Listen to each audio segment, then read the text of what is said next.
All attendees are in listen-only mode. Hello and welcome to our webinar. We're very excited to have you all here with us. We have some really great presentations we're excited to share with you today. First one is going to be Wayne Farms, and Stacy is going to present on that one.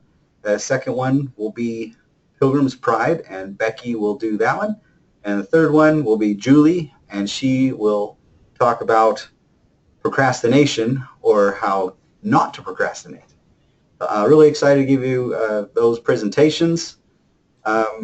Real quick, just a reminder, the 50% off items are the 3 new Pilgrims items. They were in the initial email that I sent out for the webinars. If you have lost the email, you can always just go to pantryacademy.com and click on the email archive, and it's right there. But those are the 3 items that you can email Vicki for, support@alicespantry.com, and she will put those on your order. Please don't put them on the order yourself, or we won't be able to give you the discount. So definitely send those over to Vicki, and she'll get them taken care of for you. As always, or if this is your first time, please type in your questions into the little questions box, I guess you'd call it. And if your I don't know what this thing is called, your little control panel or whatever. If that ever disappears, you click on the little red arrow, and that will bring it back in. And so that's how you do questions or comments. You can type them in throughout the entire presentation. Just know that we're going to go over them at the end, because I don't want to interrupt our presenters. That's pretty much it. We're going to go ahead and we'll get off the webcams right now, but then in the Q&A we'll start them back up and kind of go from there. So thanks everybody for attending, and we'll let Stacy get going. Good morning, everybody. I'm excited to tell you a little bit about Wayne Farms today. Wayne Farms began in 1895, and they started with a company called, their name was called Allied Mills. And I found it was kind of interesting that most of the companies that we've been talking to you about in the last few months, the meat companies, started out as milling companies, and they just progressed into meat, taking care of meat. And then anyways, after they started in 1895, in 1965, the poultry division began. And since then, they've just grown and grown. They've become one of the largest poultry producers in the United States, with over $2.2 billion in sales. They are located in Oakwood, Georgia, and they have over 9,000 employees with 11 different facilities throughout the Southeast. Wayne Farms produces about 2.6 billion pounds of poultry products each year, and they run a state-of-the-art, efficient production company, and because it's so state-of-the-art, it helps in the food safety for us. Wayne Farms has a few different trademark names underneath their umbrella. One of them is the Chef's Craft, and that's what we're going to talk about today. Wayne Farms, as you know, or you probably didn't know this, but as you know, the last few months we've been talking about companies being vertically integrated. Wayne Farms is also vertically integrated. If you don't know what that means that they take care of the product from the beginning to the end. So they know everything between where it comes from, who took care of it, whose hands were on it, and all the processing that went in with it. And so that's good for us, because if anything does happen, they can trace back to the source of where the contamination or anything that happens with it. Hopefully that doesn't happen, but it's nice to know. Their main focus is to have healthy flocks and to produce a safe product for their consumers. The first step in doing that they feel starts at the base, and so they like to work with their local family breeders in the area. So they've contracted with them, and they go a little step farther in just contracting with them, but they also like to help their facilities. So they have, in the last few years, they have helped rebuild their chicken homes or their chicken houses, and built 300 different new chicken houses and brought them up to what they deem as the best way to, more efficient systems. They've put in efficient heating systems and LED lighting, and that's quite a feat for doing that for their community. They feel that that's important.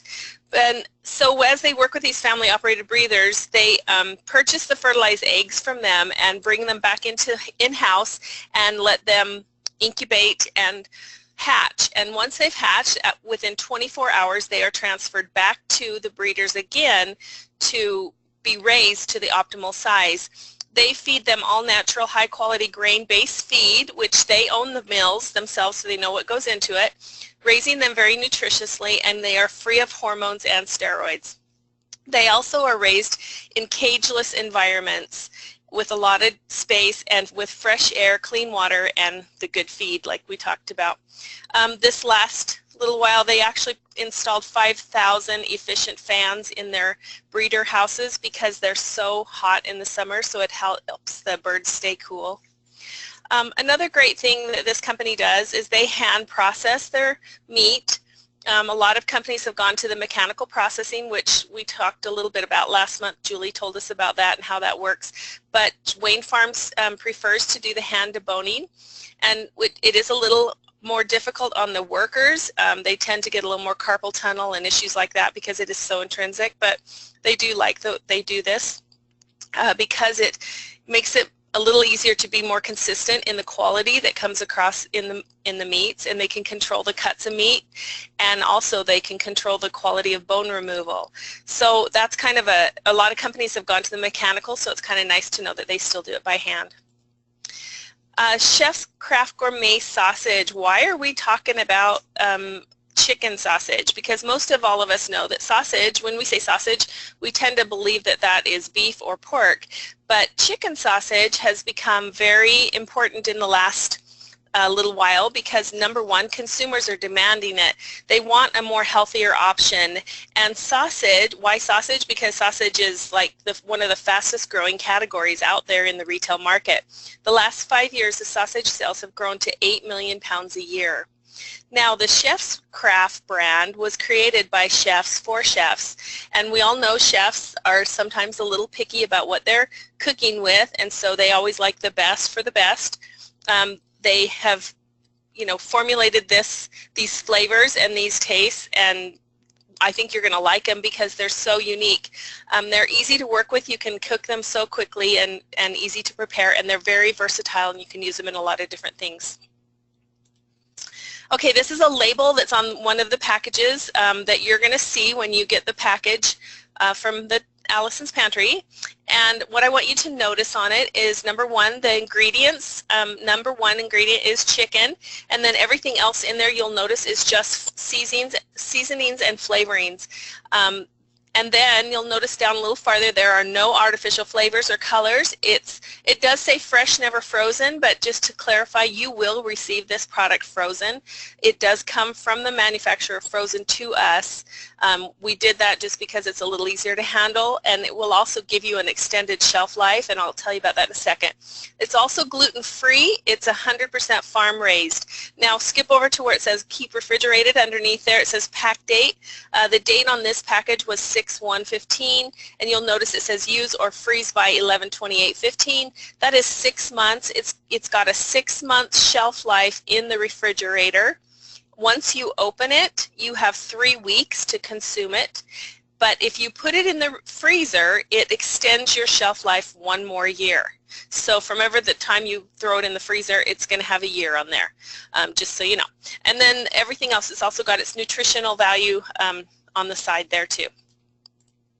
Okay, so what's so special about this gourmet chicken sausage? Well, number one, it's fully cooked and ready to eat. It's so quick to prepare. You can saute it, grill it, or microwave. You can also warm it in the package and then throw it on the grill to just put the grill marks on it. It's all natural. It's gluten-free like we talked about. It has a clean label, and if you'll notice the label on the right-hand side, that's what's on the front of the package. It has no nitrites or nitrates in it, no MSG, and it has lower salt. So it's got some great features. It is easy to prepare like we talked about. It also is prepared with the whole muscle leg meat. So knowing chicken, leg meat is dark, and the dark meat tends to be a little more moist and got a little bit more flavor. They also use very high quality artisan inclusions like their cheeses and the fresh herbs. Okay, so the flavors availability, we have a few different flavors that you've probably seen in sausage. You don't really see all these all the time. They do have 4 flavors available. We only have 3 right now in our catalog. The 4th one, the maple cinnamon apple, will possibly be on catalog this fall. But right now we have the andouille, which is their #1 seller, the tomato basil mozzarella, and the Italian mozzarella. There's so many versatile ways you can use this. We actually sampled the andouille and the Italian mozzarella. I cooked them for my family one afternoon. We just threw them on the grill, and they came out. We like brats, so they were kind of similar to a brat, but I loved the flavors of them. The andouille was just a tad bit spicy. It would be great in a stir fry, or I actually put it in an omelet a few days later, made an omelet, sliced them up into the little rings, and it was really good. Made a little bit of kick for my omelet. They were so good that they came in a 2 package. There's two sleeves in your package, and so I had used one for my family, had a couple left over for this omelet, and then I had a whole package that it was in my freezer still. I was savoring so I could make stir fry with it, and one of my kids came and took it from me when I was gone to go camping with, so because he liked them so well. So anyways, they are good. Your family will love them. Don't worry about that. Okay, so you can grill them on the grill. You want to spray your grill with Vegeline just to keep it from sticking, and it's only going to take 2 minutes on each side on medium heat, and then you want it to reach about 145 with a thermometer, but they're going to get nice and golden brown. Same thing if you want to cut it down the middle and hinge it. You can just not cut it all the way through, and it'll lay on a bun a lot easier. And then also in the saute, that's the omelet that I made that morning, and I just threw it in a pan and sauteed it up with some red skin diced potatoes and some omelet blend. Turned out really good. Okay, there's a few recipes. Actually, there's about 10 pages of recipes, and it's in a PDF. We're going to add that on, and you can print that out. There's a lot of great recipes, great ideas, paninis and pizzas and stir fry, anything you want to try, and they look beautiful because obviously these are made by chefs, so you can be a chef in your own home. Get those PDFs, or that PDF. It's great. It's a great product. You're going to love it. Try it. Pick one or one flavor and give it a try, and that would be a good thing to maybe sample out of your home too. You could just slice up little pieces and keep it warm, and your customers could try that out. That'd be a good idea. Anyways, you'll love Chef's Craft. Okay, so now we're going to skip and do one other little idea we wanted to talk to you about. Okay, so it's getting to be summer. Everybody loves the warm and the sunshine, which I love the sunshine, but sometimes during the summer I stress a little bit when it comes time for my delivery, mostly because it's all freezer and I always worry about having enough space. So we're going to talk a little bit about how to keep good care of your frozen items in the summertime. As most of you know, our catalogs consist of about 75 to 80% frozen products, and which obviously your orders are going to be more frozen than dry. And one question you need to ask yourself is, do you have enough freezer space, and how big of a freezer do you require? Well, a good rule of thumb is 1 cubic foot for 35 to 40 pounds of food. This freezer that's pictured here is about a 27 cubic foot freezer. That's the big chest freezers, just so you'll have an idea.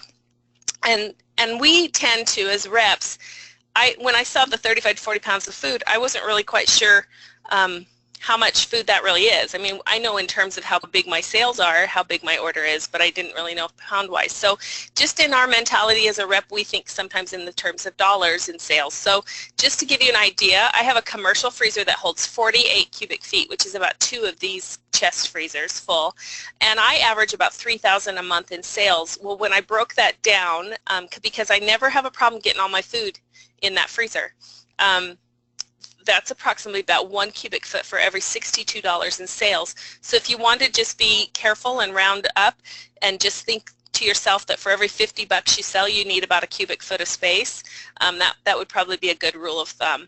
Anyways, that's about 2 chest freezers for a $3,000 order.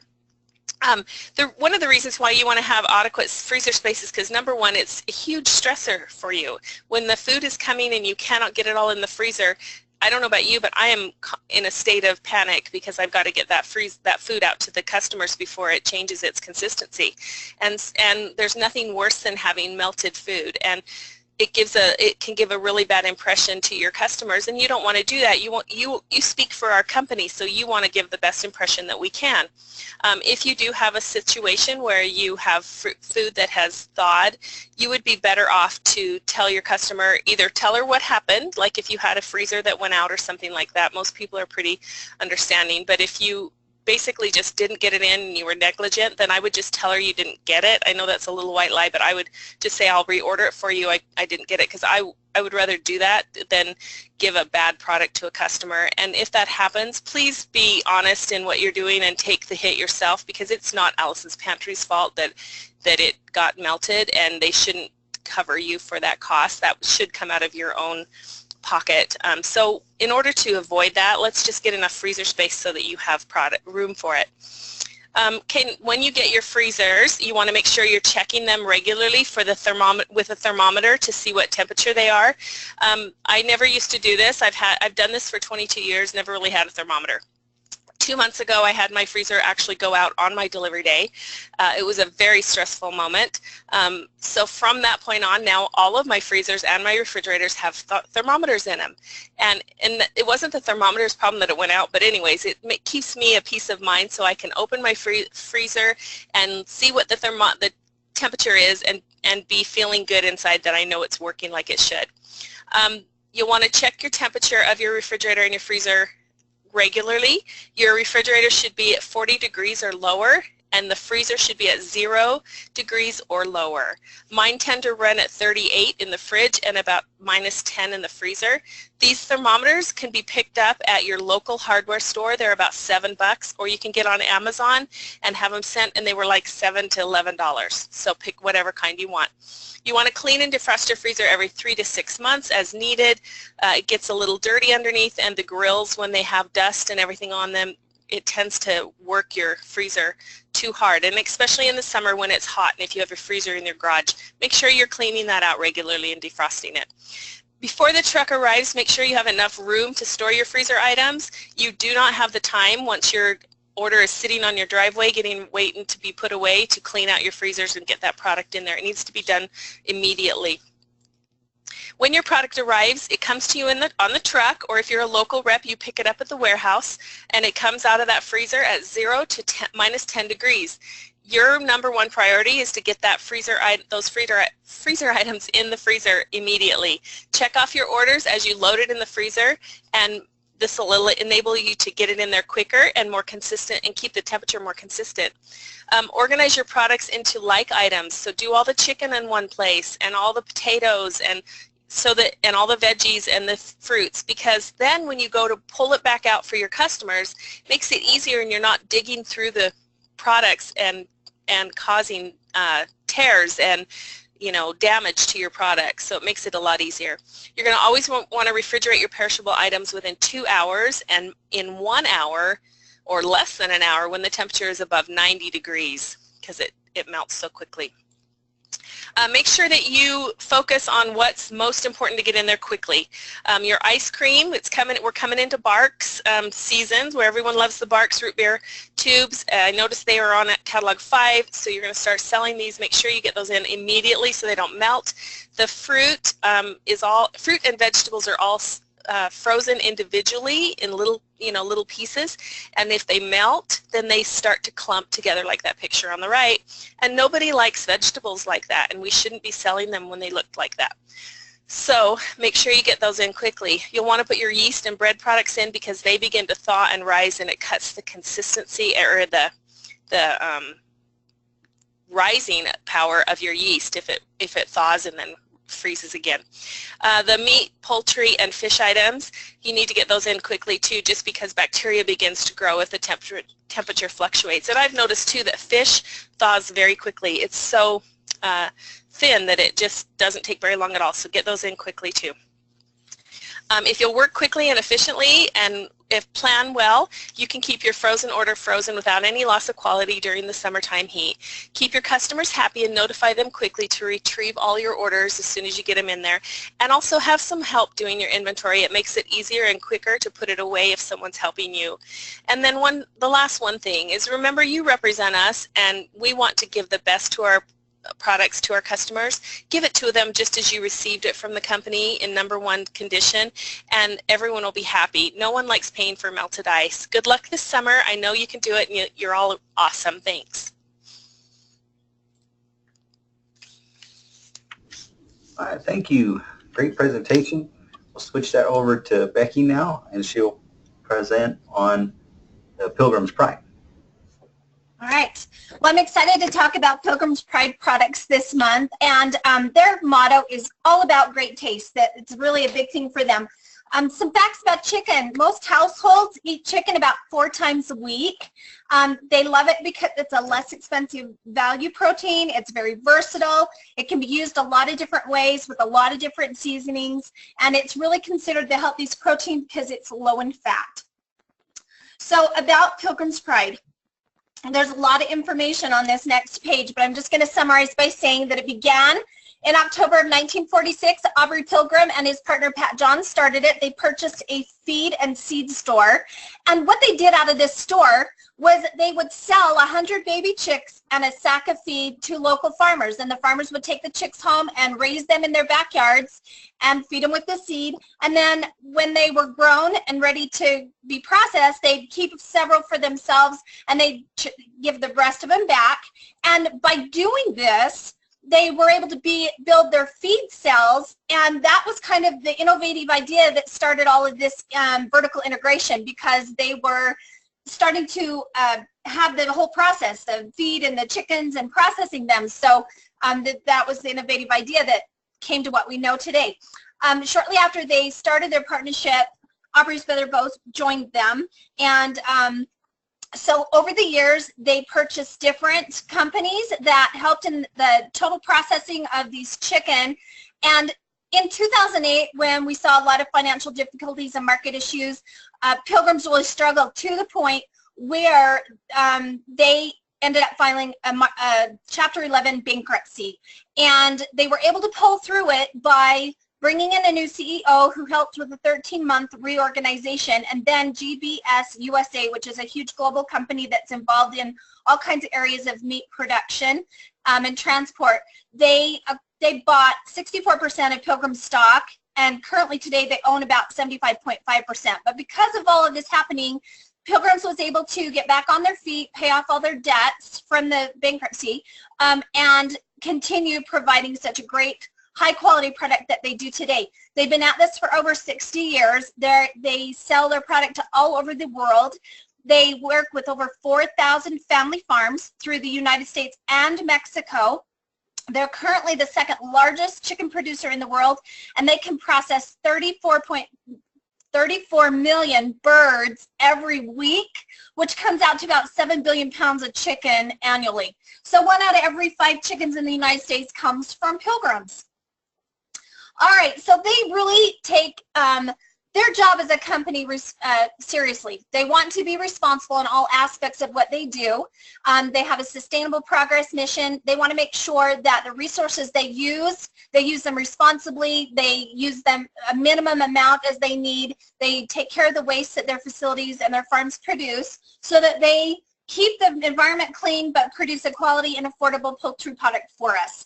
Food safety is at the heart of their business. They're very serious about this. They are fully integrated, so they have control and monitor every single step of the process, from the hatcheries where the chickens are hatched to the feed mills where they own those and they produce a very high quality feed that are fed to the chickens on the farms, and then the processing plants. They are monitor and control that whole step from beginning to end to make sure that we get a very high quality product. Every one of their facilities is inspected by the USDA, and they go through a really tough audit every single year by an independent firm.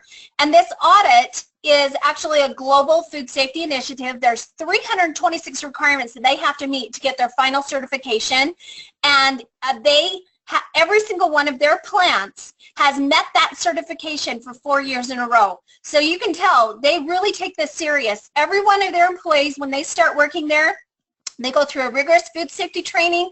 They get additional training in whatever their job-specific function is, and then they receive yearly ongoing training for food safety policies and practices. So it's thing with them. And Pilgrims, the USDA has a hazard analysis and critical control point system that it's required for all meat and poultry processing plants to follow. Well, Pilgrims adopted that 10 years before the USDA established it. So it's always been something that they've been just very serious about and wanted to make sure that they were doing. So they also care about the animals that they are taking care of and that come out as the final product to us. They believe that caring for their customers starts with caring for their chickens. So they have very strict guidelines about humane treatment and the well-being of their poultry.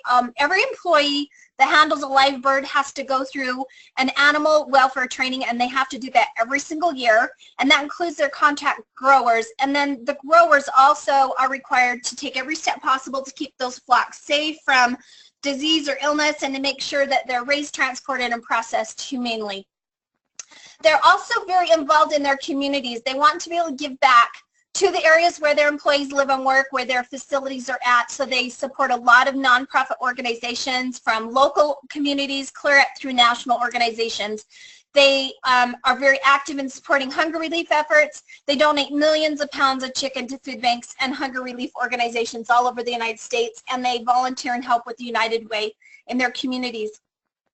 So some frequently asked questions about the chicken and how it's produced, because I've had a lot of my customers concerned about this. So basically, if any chicken that you're eating in the United States, it has been hatched, raised, and harvested or produced here. They do not bring in product from other places. I talked about that they have 3 down in Mexico and farms down in Mexico. Anything produced in Mexico is sold in Mexico. They do export them out to other countries, but not into the U.S. So if we sell and eat it in the U.S., that's where it was raised and processed. They have a really, they call it a cool labeling, and it's on all their products, and it will have a plant number on there, and I will show you in a minute where you can go, and you can type in that plant number on their website, and it will tell you where that chicken was processed, so that you know where it's coming from. They do not have free-range chickens. The reason being is that they want to protect them from environmental extremes, and they don't want them to come in contact with migratory birds because they could get disease from them. So they raise them in large poultry barns, and these barns are huge. Some of them are as big as 2 football fields big. So the chickens are able to move around. There's plenty of space for them. They're able to control the environment in there, the airflow, make sure they've got adequate food and water so that they're healthy and strong. And the chickens, they can receive antibiotics, but only if the veterinarians that work with them feel that they need them to treat or prevent disease, because their goal is they want the product, the final product that we get, to be free of harmful residue. So they don't want to give them too much, and they do sample on site to make sure that that's the case. They do have some birds that are raised antibiotic free, and if they are, then it'll be labeled on the package that that's the case. And then as far as hormones and steroids, they do not give their chickens any of those in any way, not through their water or their food, and actually it is illegal to give poultry hormones, and that's been that way since 1952. Okay, so some brands that are under the Pilgrim's umbrella, of course their main brand of Pilgrim's. Then they have the Pierce Chicken, which is their food service brand, and we've seen that a couple of times in our catalogs. Gold Kissed Farms is the product that they sell to the schools. So your children, if they're eating school lunches and breakfast, that's what they're eating, is that particular brand. Country Pride is more of the retail deli side, though you'll see that in the food service also. Savoro is their international brand, and then anything produced down in Mexico will have Pilgrims with the Mexico on it. So here's the plant code I was telling you about. It's called a Fresh Trace plant code, and you can go to that website that I've put there, and over here's the picture. So you'll find the plant code. It starts with a P, and then it has some numbers, so you just type that in. So this picture was on their website, so I typed it in, and this product comes from their Lufkin, Texas plant. So that's how you can check on the products if you're concerned about that. All right, so we actually sell a lot of Pilgrim's products, but today I'm going to focus on 4 of them. 3 of these products we already sell in a big 10-pound case, but we're now also, besides the 10-pound case, bringing them in a 4-pound bag. So they're going to be a little bit better for maybe individuals or couples whose kids have grown and gone, or people whose budgets might be a little bit tight, they still want to get that great product. So I hope you'll share these with them. So the first one is our fully cooked chicken breast nuggets. They're going to come now in this nice 4-pound bag. Of course, nuggets are kids' favorite meals. My kids absolutely love these. I have to buy in like a couple of cases every month because they go through them so much. They are fully cooked and microwavable. They're an all breast meat, then no hormones, no artificial ingredients. And these new bags that they've created, they're reclosable. They've got beautiful graphics. They've put bilingual heating instructions on them, and they're a matte finish, and they're recyclable. So they're going to be more environmentally friendly. And the nuggets and the patties are their two best-selling, top-selling items. So the next one we're bringing in a 4-pound bag also is our fully cooked chicken breasts. These are made with the breast meat. They're the same formulation as the nuggets, but they're formed into a patty size instead of the nugget size. And again, no preservatives, no additives, no hormones, and the same great bag, reclosable, beautiful graphics, recyclable, and it has the bilingual instructions on it. Okay, so this is a new product we're bringing in. This is called Blazing Chunks. It's going to come in a 2-pound bag. It is their fastest growing product line right now. It's a whole muscle meat versus the formed nugget, and it's like a boneless wing. It's a nice big chunk of meat. It's all breast meat. Again, no preservatives, no artificial additives, no hormones. Now this is a ready-to-cook product, so it's raw chicken. It's going to need to be baked or fried. Please do not microwave it. And it says blazing. It's got a cayenne pepper seasoning, but it's really not that hot. It won't burn your mouth. That's per Josh. He says he's a baby when it comes to hot stuff, and he loves these. Him and Jesse eat them all the time. So great product that we're bringing in. And then we have the home-style chicken tenderloins. Again, we offer this in a 10-pound case, and now we're going to offer it in a 5-pound box. This is a whole muscle chicken tenderloin. And the tenderloin, it's a different part of the breast than the nuggets and that. The tenderloin meat comes from near the sternum of the chicken and around their ribs. So it's still part of the breast, but just a different part. They have fritter-style breading, so that gives it that crispy bite, and it's about 30% of the product that it's breading, and it's got 11% marinade. That helps it to retain its juiciness. This is also a ready-to-cook product, so it's raw. You've got to bake it or fry it, and do not microwave it. So I just wanted to show you all the other products from Pilgrims that we sell. This is a big line for us. These are amazing products. They're really, really good. On Catalog 5, you're going to find them on pages 12 and 13. And Pilgrim's had some really great recipes. Most of them utilize the boneless, skinless chicken breast. So if you're looking for different ways to fix up that item, go to their website and check out all those great recipes. So hopefully this has helped you to learn about these great products that we offer and get you excited to buy them yourselves and share with your customers. And I hope this helped you out. Thank you so much. Great, thank you. We'll switch over to Julie now. I'll take just a second. There we go.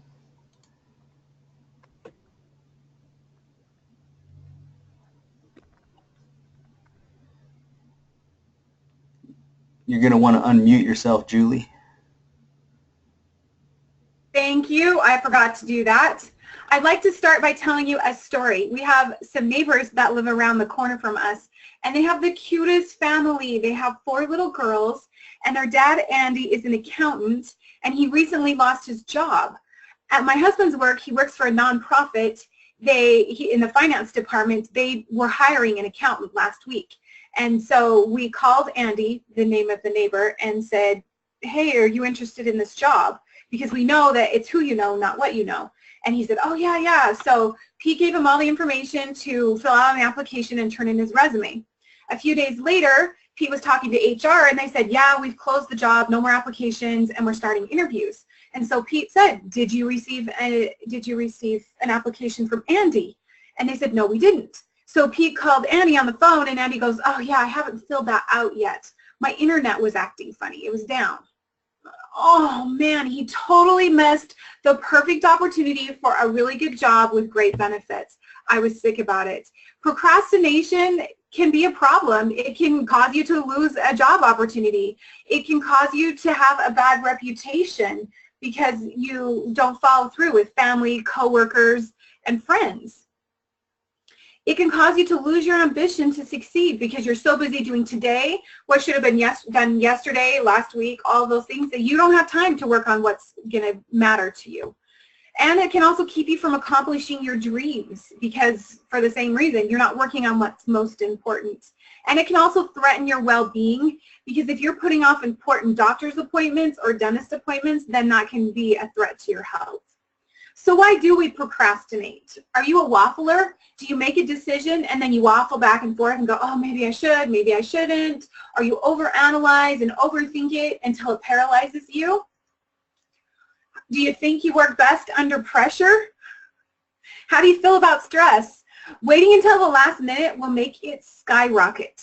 You will be grumpy with your family, you won't be able to sleep, and your work will be less than it could be. Are you waiting for the perfect circumstances? How many of you decided to start your new diet after Easter so that you could eat the Easter candy first? There's no perfect time to start a diet. There's no perfect time to do something new in your life or make a change. You just have to decide you're going to do it and move forward. Are you a time waster? I think we're all guilty of this. We're so busy running around from one thing to another all day long that we fall into bed exhausted and nothing important got done.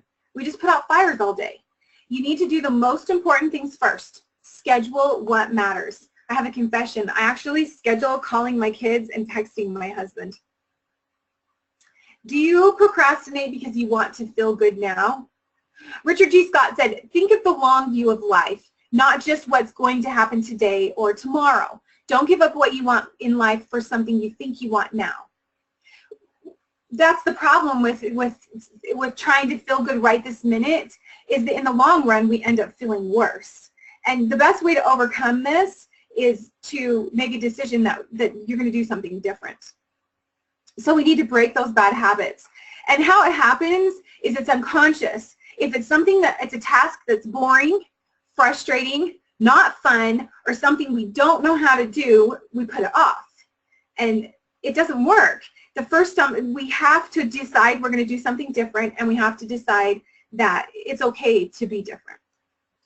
Tips to make it better. The first one is you've got to break that habit of putting something off because it's not fun or you don't know how to do it. You have to start somewhere. So don't overthink it. Don't be a waffler. Just pick a place within the task, anything, and get it started. A good example of this is when you're doing the dishes and you have piles and piles of dishes and you think, oh, well, maybe I should wash the table off first, or oh, maybe I should rinse the dishes off first. Just start. Just pick up a dish and start washing it or throwing it in your dishwasher. You don't have to overanalyze the process. Just begin. Evaluate how you're spending your time. Are you doing the right things? Are you doing the most important things first?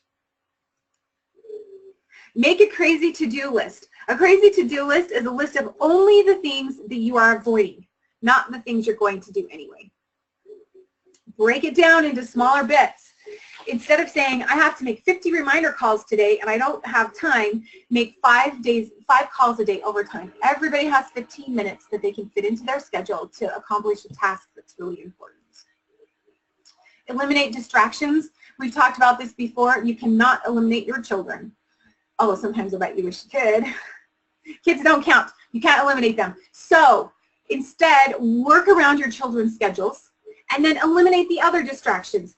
Turn your phone on silent, mute your email notifications, set aside your favorite TV show to watch for later, and then just focus on the task at hand, and then you can go to all of those things. Which brings me to the next thing, which is bribe yourself. Tell yourself, hey, I'm going to spend 15 minutes on this project, and then I can check my email or my Facebook. Or I'm going to finish this project, and I'm going to go take a hot bath.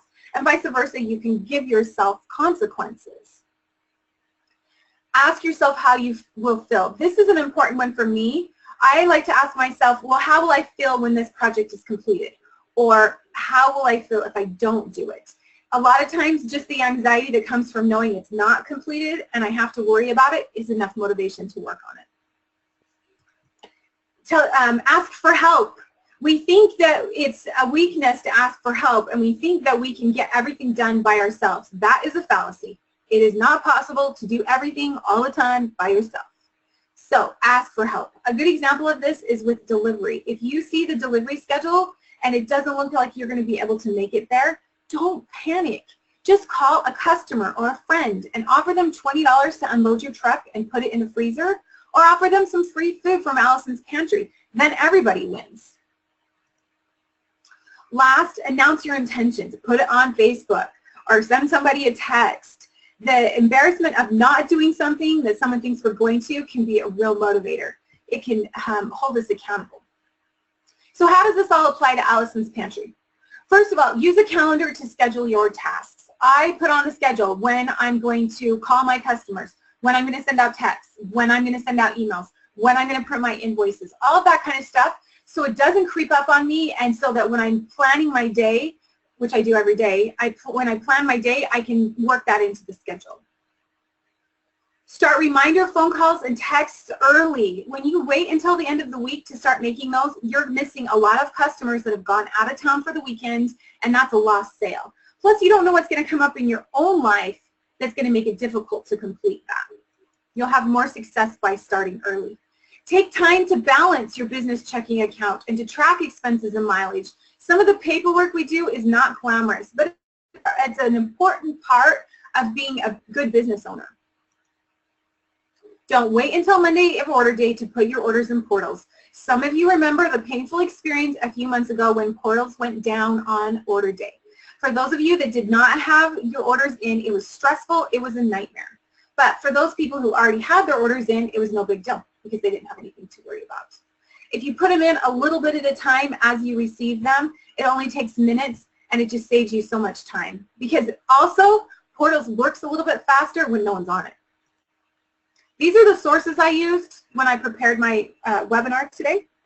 But mostly the most effective way we can do something is just to do it. Just jump in and start. The hardest part is getting started, but once we do, we feel so much better about ourselves and we feel so much less stress. And we can be successful in what we're trying to accomplish. I'd like to take a quick second and tell you about something that we are super excited about.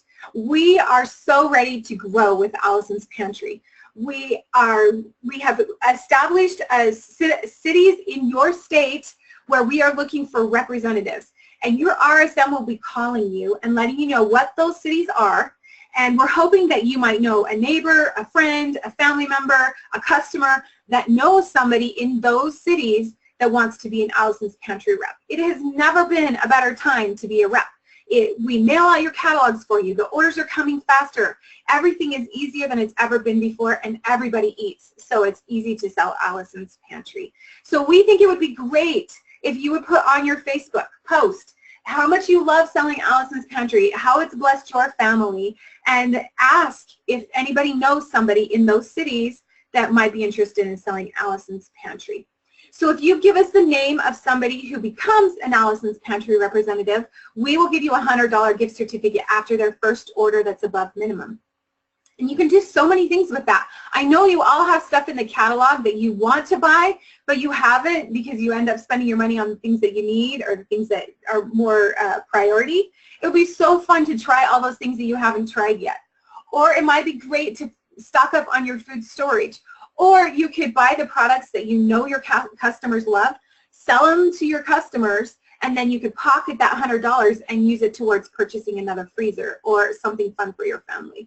So like I said, we're super excited about this, and we hope you'll be excited too and that you'll help us out. Great. Thank you so much, Julie. We are very excited about that. Let me switch this over. Turn on the good old webcams again. Excuse me. All right, well, I will go into the Q&A session. I only have one question so far, so hopefully you guys can think of some other ones. If not, it'll be a short Q&A. That's fine. But first one, do you use your Allison's Pantry freezers for your own personal stuff or just for Allison's Pantry products during delivery time? I unplug my freezers after everyone has picked up their orders. Just wondering why you keep the freezer plugged in all the time if you only use it for deliveries. I never have to defrost my freezers because of how I do it.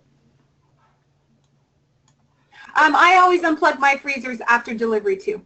I have several old freezers that I only use for Allison's Pantry, and then I have my own freezer that's full of my own stuff too. So I do the same thing you do. And I do too. I have a commercial, but I also have my own personal that actually started as Allison's Pantry, but they've been filled up now with food that we keep. So, but you still need to defrost them. You really, if you're keeping them on all the time, you should defrost them because they do accumulate the ice. Yeah. And I leave mine on. I don't mess with unplugging them each month. I have newer ones, you can see them behind me, which are high efficiency, and I tried unplugging them to see if it would save me power, and I really did not notice a difference because my building has a totally separate power bill, so I could really watch that, and it didn't make a difference, so I just leave them plugged in. Yeah, and I think Stacy mentioned it, but make sure that if you do unplug them, and I'm sure you do, just remind everyone to plug them in about 3-4 hours before you get your orders, because you want them to be cold. Food in there and then plug it in. Yeah, it'll raise the temperature of the food. So yeah, you want to bring your temperature down before you put your food in. So that's a good thing. I actually forgot to say that this time, so that's good, Josh. I'm glad you remembered. But yeah. I know she said it in the previous one, but I didn't. I have, but I just kind of forgot it. So. No problem. That's good. Yeah, no other questions. What are some questions we've had in some previous ones that would be good to talk about? You guys think of any that we're drawing a blank? The Pantry Academy, we're going to post the webinars there, and they can find their special offers flyers there. They can find if they've lost their delivery, like their order deadline and delivery schedules. Those are posted there. Emails, if they've deleted an email accidentally, we've got an email archive there. Okay. It's a great place for resources. Yeah, so here's all of the, the printables. Here's some recipes, but here's all the schedules. Here's for your customers. Here's for you as a rep. They're different dates. The customers are a Saturday deadline, and for you guys, it is a Monday deadline for getting your orders in. So make sure you're not giving out the wrong one. And blue and red and locals, they all have different, slightly different things on them. Then, like I was saying, if you ever delete an email on accident or something, all the emails that we send out that are like official emails, I guess you'd call them, are right here. So, and this is for if you need to know what items are the 50% off. We get so many questions every single time. I'm like, why don't I just put it in the email? Geez, just the numbers. So those are the ones that you can get 50% off on. And I do have to put in a plug for the Blazing Chunks. They are super good. I love them. I have them for lunch quite a bit. They're not really too hot. It's cayenne pepper is what makes them the heat, and it's a nice heat. It's not going to burn your tongue. So that's pretty good. Yes, everyone is muted. You can imagine having 26 people trying to talk at the same time. So only we're not muted. Sorry about that. Question, how's the website coming? I don't really have any updates on that right now. It's the same as always. That's anywhere. So yeah, not really an update on that. Those that use credit card service like Square, is it worth it? I think so. I love it. Absolutely. Okay. I mean, everybody kind of does a different way. One thing I would recommend is to not pass on that service charge onto your customers. It really just puts a bad taste in people's mouth. And I mean, it's kind of the cost of doing business for you guys if you do decide to do it. I mean, it's up to you guys. I'm not telling you what to do. I'm just saying, research and personal feelings on that, I guess, is just, don't pass on those fees, because I don't like it when people do it to me. Every single time I go to a gun show, that it's all if you use a credit card, it's 3% fees. I'm like, yeah, I'll go find something somewhere else, because I don't like that. But I mean, it has been proven that people do buy more if it's on credit versus doing a cash or check. Well, and they love the convenience. You know, they love not having to write that check and just hand in your card, and you can just swipe it, and it's easy for them. And the fees really aren't that much, honestly. I probably collect a third to a half of my orders through credit card payments or debit card. Yeah. So, yeah, kind of a personal thing, but if you do that, that's my only recommendation. The question, what is the best way you found to get special offer flyer to the customers? I try to print it on the back of the invoice, but sometimes my delivery is before the flyer is available. Any comments on that? The flyer, you should have that before your delivery. We have those done before even locals pick up. Yeah. So you should have those. Or, Honestly, I just hand one to my customers when they come pick up the orders, and those that don't have an order, I email it to them. That's what I do too. yeah. So I mean, if you are getting it and you don't have it, email rep support and she can get it to you. Do we put that on the blog? I'm pretty sure we were posting that on the blog. Yeah. It is on the blog also. Okay. If you go to print, is it printables? I think it's on the printables. If you pull up the It's printables. right there. It's right. No, go to sales tools. It's right there under sales. Oh, sorry. Pull up Yeah. the flyer. Category. Yeah. Yeah. Okay. So yeah, so you already have number 5 right here. So yeah, there it is. Great. And I also posted the video that tells them how to enter their own contact information on these. That's below. Yeah, don't forget about that video. Yeah, there we go. So she did a video where you can actually edit this, to fill in your amounts and your order, or I mean your name and stuff, into the PDF. It's actually super easy nowadays because Adobe, I guess, finally wised up and figured people wanted to edit it a little bit, and so there is it's a pretty easy way of doing that. You have to save it first, like this is on the web, so you'd have to. God, I have all this stuff blocking. I can't save it. So first you want to download it. Save it on like your desktop or wherever. Save it. And now you can see over to the right, you got this fill and sign. So now you can, type in, whatever sales tax, it'd be, 6%. And you can make it smaller or bigger, move it around however you want, and then, type in blah, blah, blah, all that information. So that's how you do it. It's that fill and sign. Yep. Really Save it again. And then you save it, and then you can send it out. So pretty slick thing. I'm glad she found that out. So that's a really great thing. How soon in advance do we need to know order promotion kits at craft fairs, etc.? A good month and a half. I mean, even 2 months is the best, just so we know we have enough product to put those on there. Yeah, minimum a month is we need to know that for a month. And they are sent with their order. They're not going to send them to you separately, so you have to make sure that you get it on an order prior to your event. Yeah, that's a good point. And I know it is hard to plan that far in advance, but yeah, those are, they're really expensive kits. I mean, we actually give you guys like $40 just in the those things that we give out. They used to be pie servers. Now they're going to be magnetic clips that have the Allison's Pantry logo and information on there. They cost over $40 just for that.